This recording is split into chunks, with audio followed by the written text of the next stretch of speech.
Okay, good afternoon, everybody. I think we're going to get started in a few minutes or a few seconds. Hi.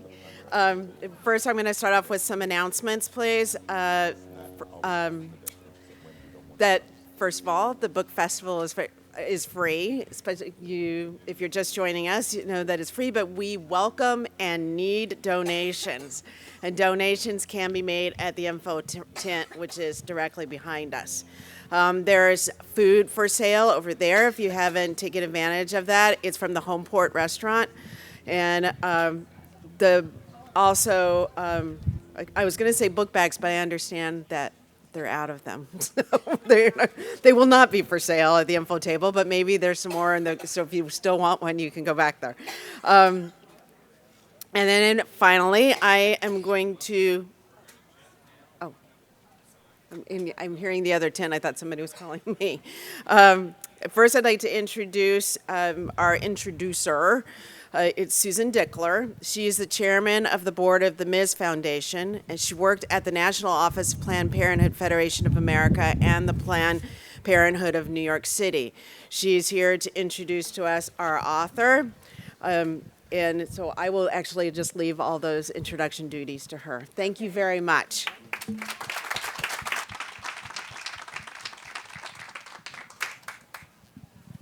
Hi, everybody. This looks like a friendly crowd.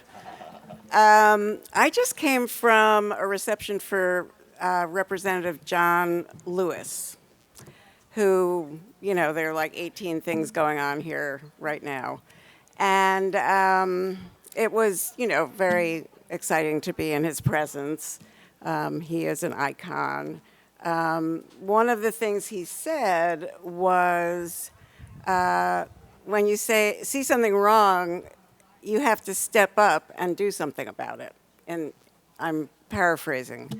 Dr. Willie Parker is a hero of the reproductive rights movement. There's no question.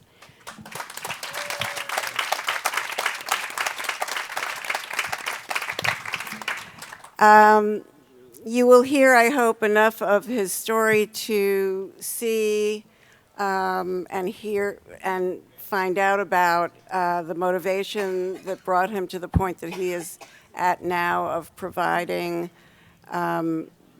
reproductive health services, abortion services to women in 3 southern states. This is quite extraordinary and has been, I think, although he might not say it, I would think required a great personal sacrifice, has required a great personal sacrifice. I think I will stop there and just let him speak for himself. I'm going to ask some questions, and I guess we'll share the microphone and take it from there. And then you get a chance in the last 10 minutes to ask your own questions.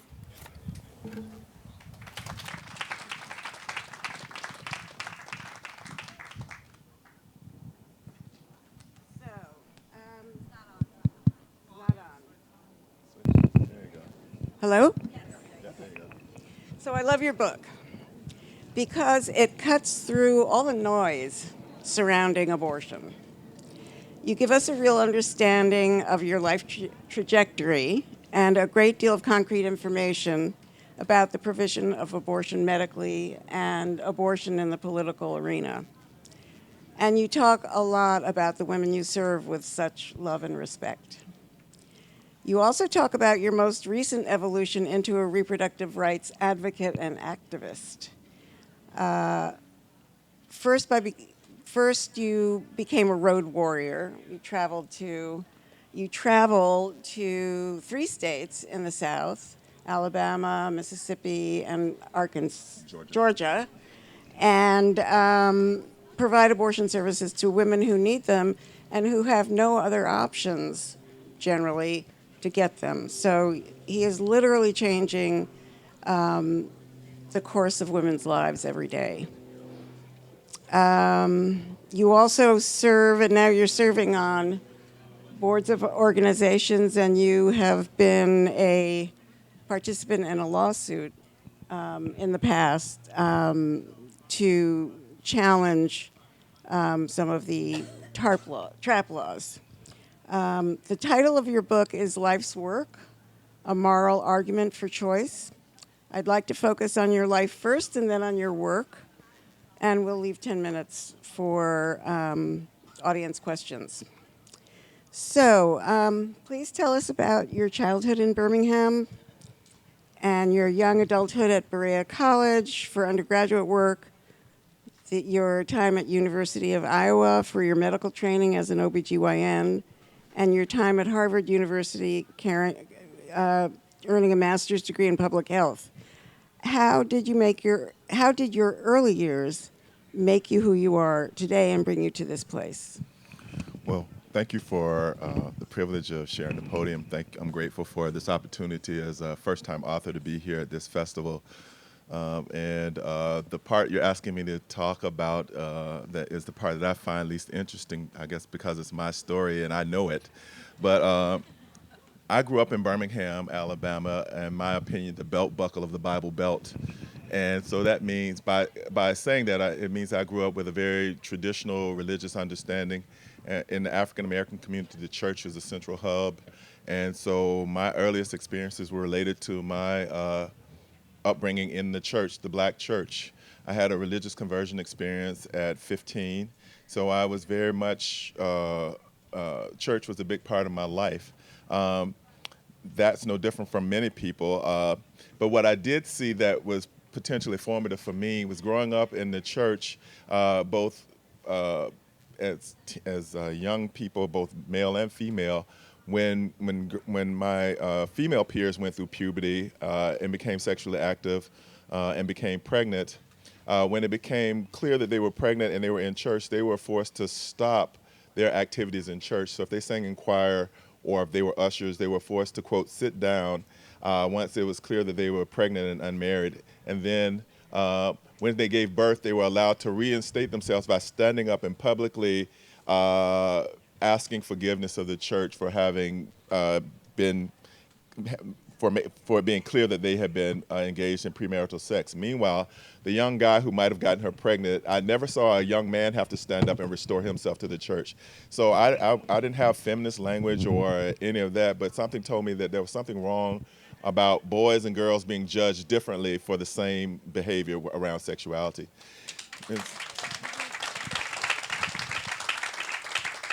And so fast forward, I go through college. I don't have my sexual debut until I'm 21. I'm not telling details, but it is to say that I wasn't at risk for an unplanned pregnancy, so I didn't have to think very much about what it meant to be, what it meant to have an unplanned pregnancy and how to resolve that.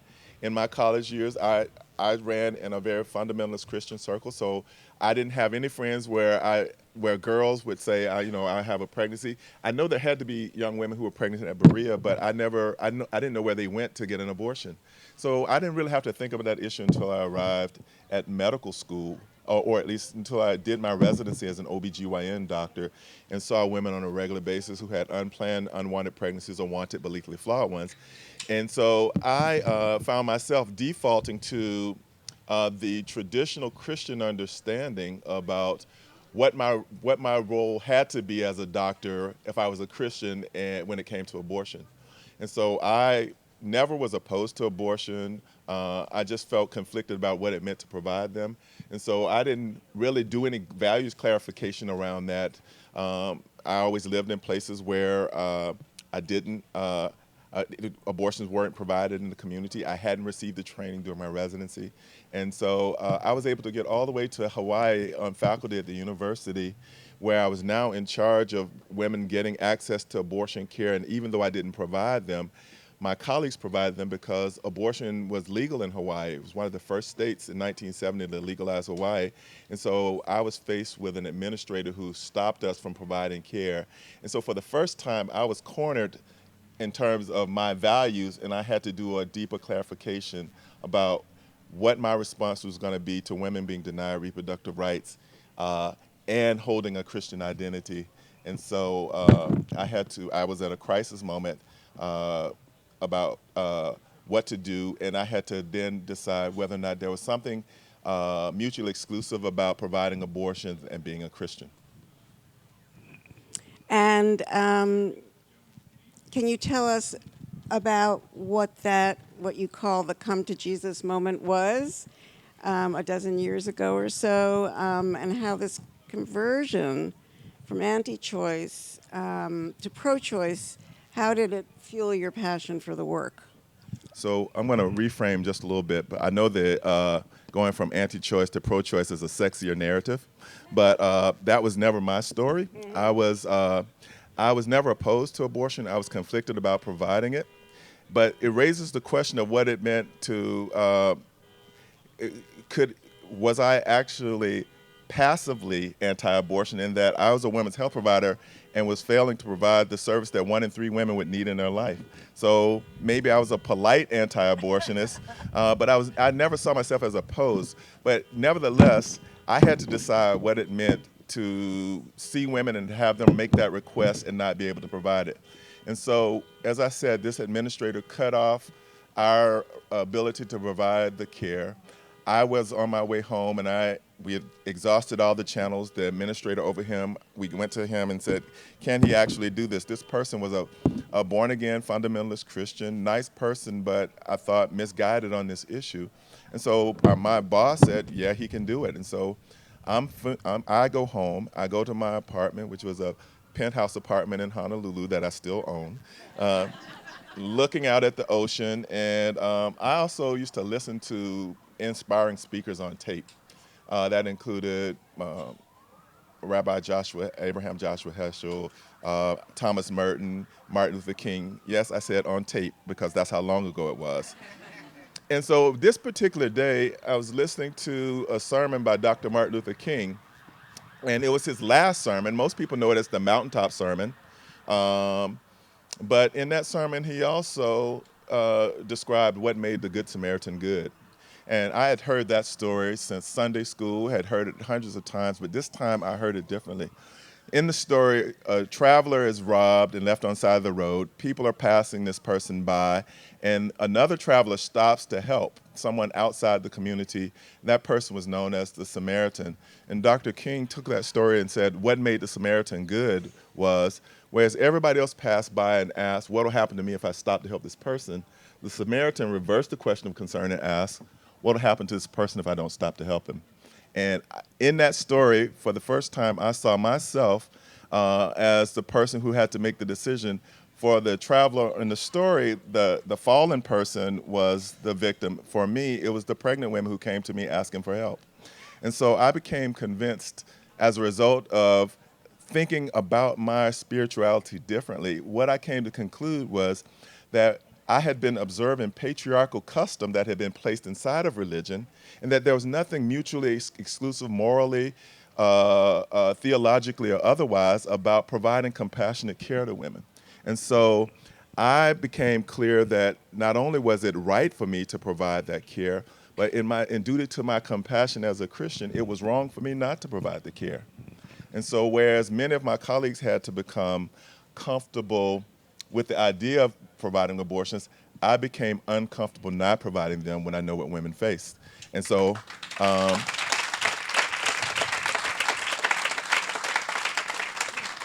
I called it my come to Jesus moment because that moment for me was as radical as my religious conversion, because I now did not have the liberty of not providing this care. And it was an empowerment because I became indifferent to what other people would think of me, in particular what Christian folk would think as they say, you can't be authentically Christian and do abortions. That's a great answer. So you travel about 1,000 miles each week to Alabama, Mississippi, and Georgia to provide this care for the women who need it. At each clinic, on each day, you are confronted by angry and possibly violent anti-choice activists. You knew Dr. George Tiller, who was assassinated in the line of work, one of 14 people who have been killed as a result of working in clinics. And you mourned his death. How and where do you find the courage to do this work, and what personal sacrifices have you made to be able to continue this work? Well, I think when people think of courage, they think of it as an absence of fear. Somebody said that you can't be brave unless you're scared, right? And I'd be silly not to be afraid that there are people who feel to not to be. I'm not unaware that there are people who are homicidal in their opposition. But I think for me, it was more a matter of what I'm afraid of. And I'm less afraid that somebody can harm me than I was afraid of having a form of spiritual death or not having anything that I really lived for, not anything that I valued. And I find a lot of instruction for how I've chosen to live by understanding the history of the civil rights movement and what it meant to have a cause that's bigger than you and to live for. And I think I was able to put death in perspective. I managed part of my anxiety with a bit of humor. You know, somebody said that life is fatal. None of us are getting out alive, right? And so it's not a matter of whether you die, it's a matter of how you live. And so for me, that's the reframe that allows me to not be unaware of people who are extremists, but to not let them matter so much that they cower me from doing what I know is to be right. So Dr. King used to say that, he wanted to live a long time. He was only 39, and he said explicitly, I want to live a long life like everybody else. Longevity has its place. But if you haven't found something that you live for so deeply, then you're already dead. And when your heart stops, it's just a belated announcement of something that's already occurred. And so I was more afraid, or am afraid of a death of spirit. And that sounds very valiant, but it's like I'm too afraid not. If someone harms me, I can deal with that. But if I had to look in the mirror every day and know that I compromised me, then I don't know that I have enough courage to do that. I've done that once before when I was a college student, and I refused at Berea College. There was a march to divest of investments in South Africa. My college had a mission of educating poor students from Appalachia and black students. And so here I was getting an education that was being financed by the exploitation of people in another country. And it was at the time that I was applying to medical school. So I was asked to participate in this march. And I had to think about whether or not if someone took issue with my participating in that march, would it keep me out of medical school? And I balked. And I know what that feels like. And I just know that I couldn't live with that kind of compromise of myself. And so when this issue became big for me at that point in my career, it was a fear of having to live with the daily awareness that I didn't have something that I really stood for. And that's been more tranquilizing for me. I sleep better at night now with the clarity of I'm living within my values. I don't lose sleep over the fact that somebody might try and harm me. Okay, so I have so many questions, but we don't have so much time. So I think I'd like to ask you, you take pains to describe the medical and technical details of the different abortion procedures available to you for providing abortions to women and girls. And you also describe in depth the different stages of fetal development and delineate the ways in which states have tried to undermine your work with trap laws. Why did you think it was important for the reader to know all these things? Well, I think the former president of Harvard Derek Bach said, if you think education's expensive, try ignorance. And I'm thinking about the willful ignorance of what it costs us and what it costs women because we don't talk about abortion for what it really is as a procedure, because we think that what the nature of disrupting a pregnancy and all the details that go into a medical procedure, that people aren't capable of dealing with the reality of abortion. And in the absence of facts, the people who are opposed have created very gory narratives that easily persuade people away from the practical realities of what it means when abortion is not available. I also don't think that euphemism is an effective strategy. So I just believe that whatever you call abortion, whatever you call it, we're doing it. And the reality is that women need it. And in the absence of honest information, how can we ask people to make informed decisions about the reality of the fact that 1 in 3 women need to end a pregnancy? And so I just think the truth will do. And I also think that it's time that we force people who are interested in misinformation and alternative facts, rather than us having to rebut alternative facts, why don't we force people to deal with the truth, right? Abortion is health care. One, it saves women's lives. We've rebutted the fact that abortion is not this gory procedure in terms of the whole notion of turning fetuses into babies and saying that there's fetal pain. The science tells us that that's not the case. But what we haven't made is the case for the innate morality of and the ethical reality that women are entitled to control all processes that go on in their body.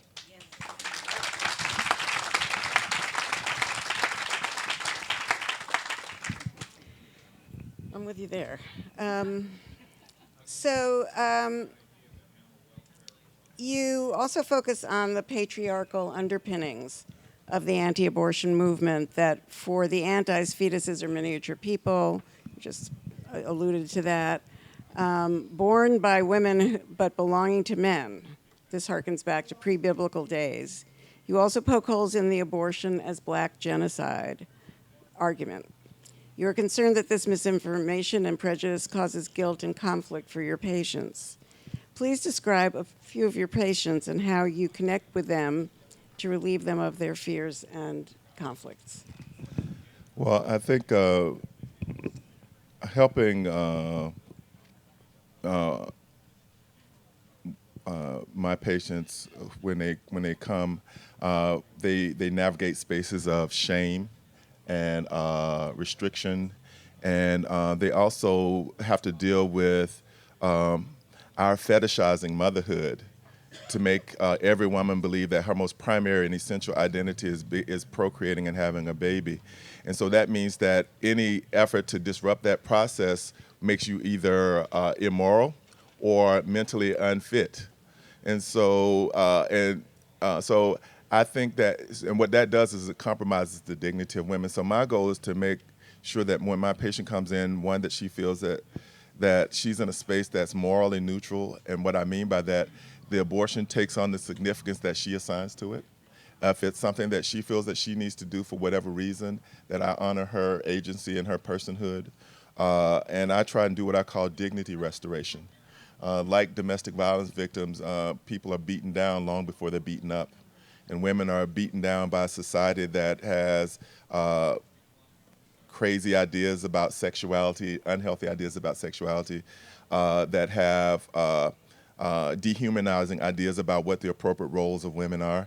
And so I try and take away some of that so that when she leaves, she understands that an abortion is something that doesn't define her. It's something a choice that she made, and to the degree that I indulge in helping to making the conversation philosophical or spiritual, I tell them that if God trusts you with the ability to make choices, why shouldn't I? Why shouldn't the rest of us? And you don't owe anybody any explanations for taking care of yourself.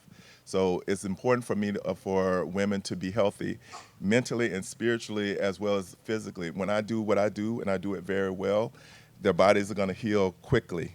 But if they're still wrestling in their minds or in their hearts with the decision that they've made, then they're going to suffer unnecessarily. And so it's important to me that I make an effort to kind of help them be as clear and as comfortable with the decision they've made, whichever way they go. I'm as vested in talking a woman out of having an abortion that she's not clear about as I am making sure that she gets the one that she wants.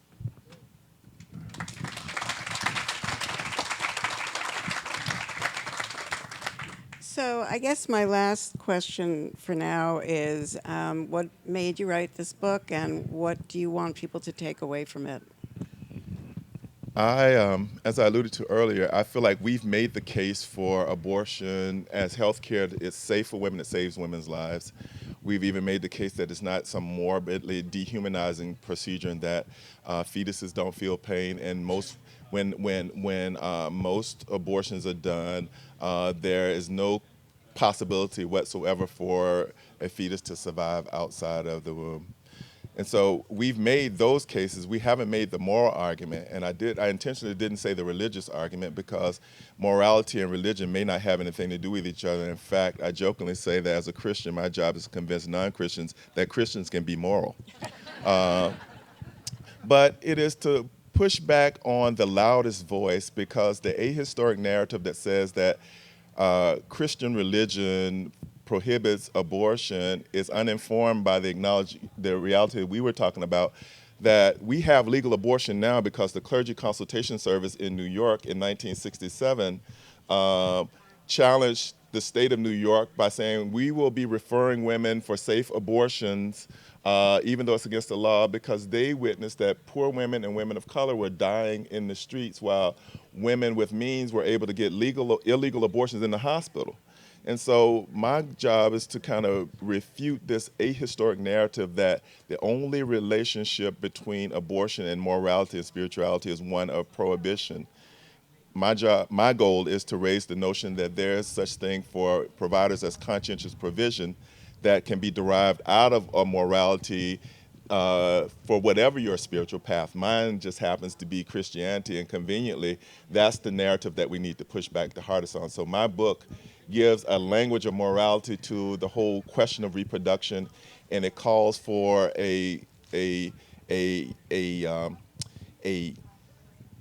somebody said that in order to rule, you have to be smart enough and you have to be kind enough.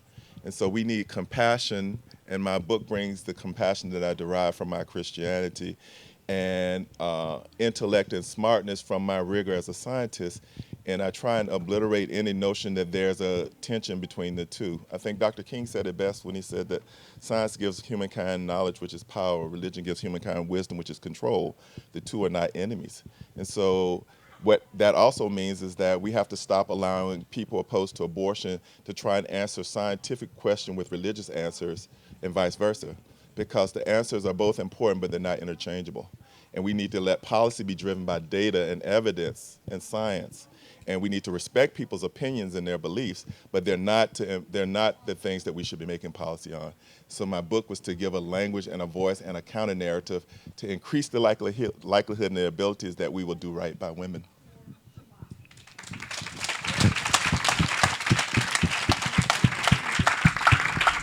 Well, I just want to say that it is a really great read. It is a wonderful book that I totally enjoyed. I learned things, even though I thought I knew everything about the movement and about morality. And there are lots of great moments in the book of compassion and love for the women who are making a decision around their reproductive future. So I think it's time to open things up for questions. Am I doing that, or I am? Okay. Hi, I have two questions. The first is, there was an interesting op-ed in the New York Times recently about the Jane movement in Chicago. And so my first question is, I'm wondering what you thought about whether we should be training ourselves, as the Janes did in Chicago, to perform abortions and to expand the network of available providers. And secondly, I've often wondered about the amount of money we're raising and spending in legal fights, and whether that money would be better spent on helping women access services in states where the restrictions aren't as onerous as they are.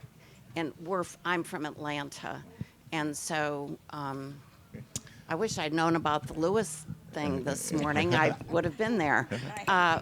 But in any event, so those are my two questions. What are the options, maybe thinking outside the box options to increase access? Sure. Thank you for your questions. And thank you for being a fellow Southerner way up here in the north. I'll take your second question first. the monies engaging in the legal battle to procure and to secure reproductive rights is monies well spent unless you are ready to concede the battle. I think given that we're a nation of laws and the role of government is to ensure, even when government doesn't see its role as providing services, the role of government is to secure liberties, to keep people out of your way. And I think when abortion is illegal, and this is the role of keeping it the legal fight, we know that the number of abortions don't change, but the safety of it. If abortion becomes delegitimized and becomes illegal, it becomes clandestine, and then it becomes dangerous. So I think the fight is still worth fighting.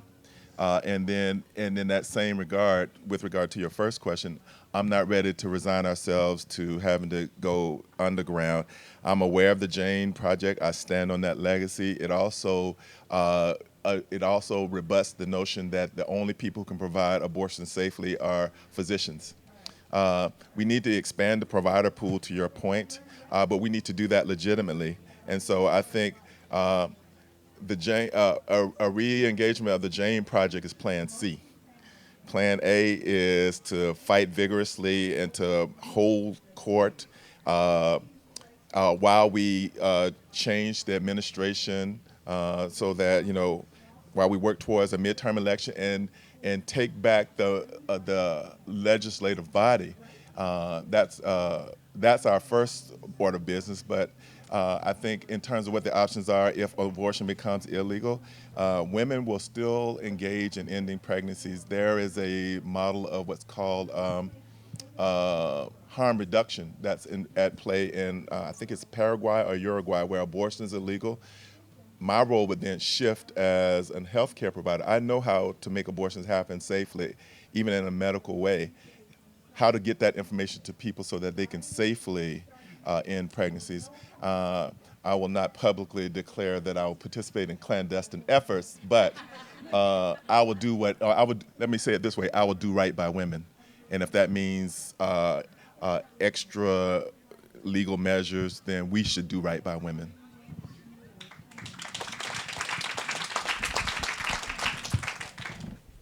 We've had a long session, and thank you for being who you are.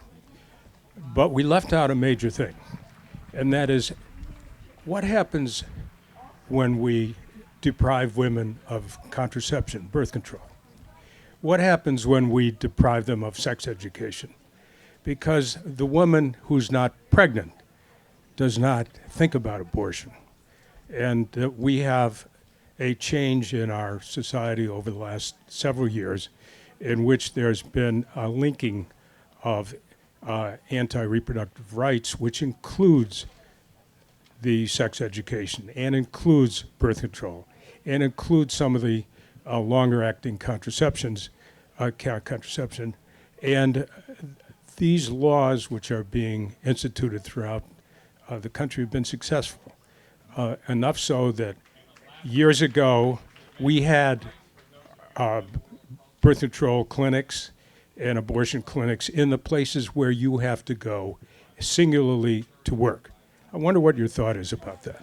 Well, thank you for that. I think you strike on a real reality that we have to confront, and it brings a transparency and a clarity that it's puzzling why people who are against abortion are also against birth control. But it speaks to the notion that it's really not about a sanctity for life, it's about controlling women. Because women who don't control their bodies and their reproduction don't control anything else. Jocelyn Elder, who was President Clinton's Surgeon General, who made a very health evidence-based statement about protecting how people engaging, teens can protect themselves, said, and she was fired for that, but she said, she talked about the link between contraception and abortion, and she said, I've never seen a woman need an abortion who wasn't already pregnant. And what she was implying is that some people, when a woman comes for an abortion, some people are more interested in why weren't you using birth control? And birth control and abortion, the only thing they have in common is sex and sexuality.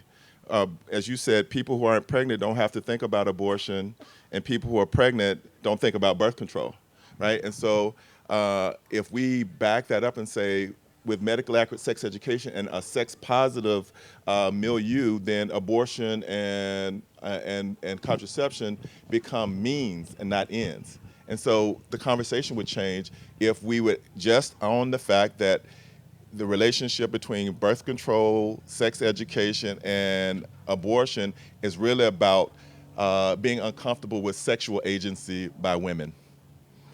And until we acknowledge that, we can't then talk about be solutions oriented and address the real issues. That's it? That's it. I'm sorry that I have to cut this off, but please, as a reminder, stick around. Dr. Parker will also be part of our closing panel at 3:30. The panel is titled, "Why Are We Still Talking About This? Reproductive Rights and Women's Equality." So to be continued.